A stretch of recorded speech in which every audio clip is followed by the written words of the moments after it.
امام موسیٰ کاظم علیہ السلام کی خدمت میں ایک شخص آ کے کہنے لگا، اے نواسائے رسول، میری زندگی میں بے انتہا پریشانیاں اور مصیبتیں ہیں اور میرے بچے اکثر بیمار رہتے ہیں، کوئی ایسا عمل دعا بتائیں جس سے اللہ مجھے اور میرے گھر کو اپنی امان میں رکھے۔ بس جیسے ہی یہ پوچھا گیا تو امام موسیٰ کاظم علیہ السلام نے فرمایا، اے بندہ خدا، اگر چاہتے ہو کہ تمہارا گھر اللہ کی امان میں رہے، ہر مصیبت، پریشانیاں، بیماریاں تم سے دور رہیں، تو مغرب کے وقت خانہ کعبہ کی طرف منہ کر کے 27 مرتبہ سورہ فاتحہ، 27 مرتبہ سورہ ناس اور فلک اور 27 مرتبہ سورہ کوثر پڑھ کر اللہ کو، اس کے محبوب حضرت محمد مصطفیٰ صلی اللہ علیہ وآلہ وسلم اور ان کی آل کا واسطہ دے کر دعا مانگو۔ اللہ کے فضل و کرم سے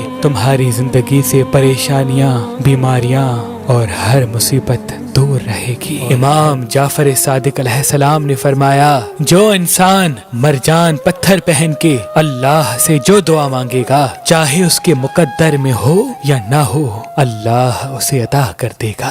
تبھی اس پتھر کو مقدر بدلنے والا پتھر کہا جاتا ہے۔ تو ابھی ہماری ویب سائٹ مہربانی.com پہ آئیں اور یہ پتھر حاصل کریں۔ آپ اپنا لکی پتھر ہماری اپلیکیشن جو گوگل پلے اسٹور اور آئی فون ایپ اسٹور پہ موجود ہے ان سے بھی حاصل کر سکتے ہیں۔ مزید معلومات کے لیے ہمارے نمبر پہ کال کریں۔ اللہ آپ کو سلامت رکھے۔